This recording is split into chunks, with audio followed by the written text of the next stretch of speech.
In one of my previous videos, I mentioned how completing a project is a great way to spend your summer break. But even if it's not summer, completing a project can be a great way to improve on your skills, feel like you've accomplished something, and have something to show people when they ask you what you like doing.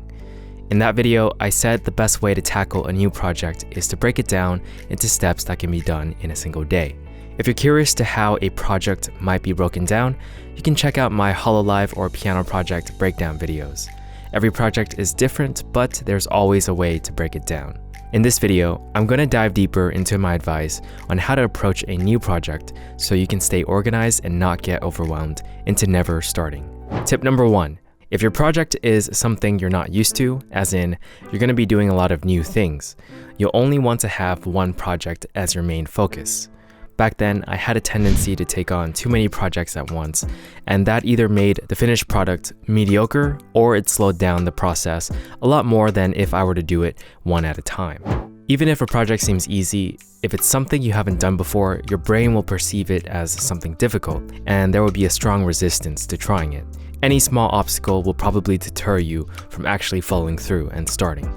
That's why you need to remove those small obstacles and try to clear up other projects for now.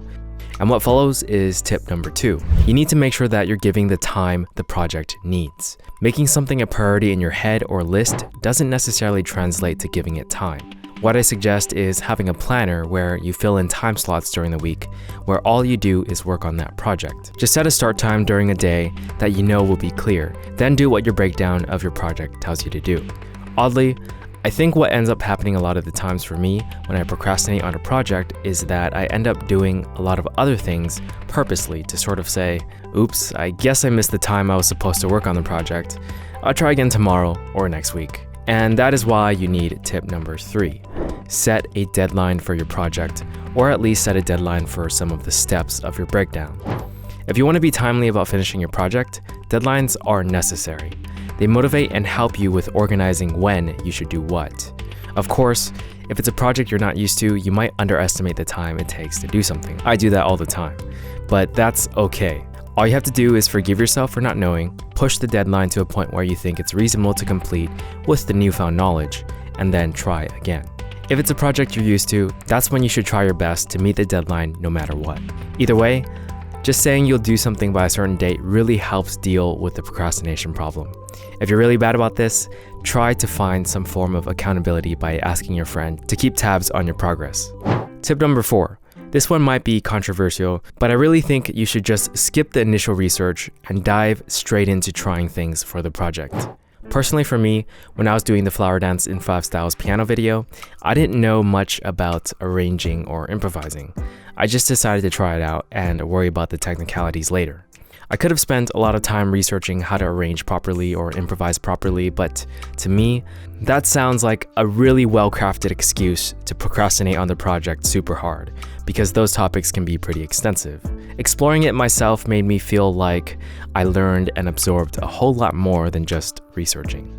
Of course, I will mention that I have an unfair advantage in this example because I've been playing piano since 4th grade and I understand music theory. If you're starting from scratch, of course you'll need to do a little bit of research, but instead of doing all of it up front, only learn what you need at the moment when you need it. So do the steps in your breakdown of your project until you run into something that you just completely have no clue how to do at all. Then do some research and use it to complete that step, and then move on. Don't get caught up in continuously learning concepts and theories that you're not using at the moment. That is a recipe for huge procrastination.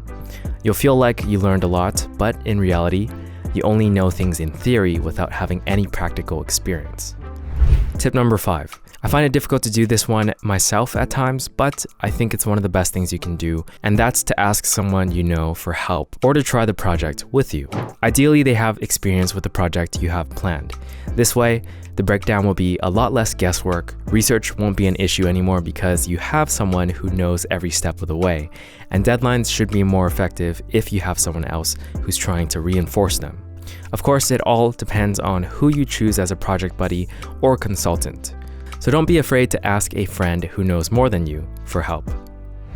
Those are the 5 tips I have for you guys out there trying to start new projects. I hope you guys can use these tips to ensure that the project process goes smoothly. If you enjoyed them, it'd be awesome if you could like and subscribe. If you're interested in checking out what it's like to go through a long project, check out my video about the creation process for my piano video. Thanks for watching. I'll see you guys in the next one.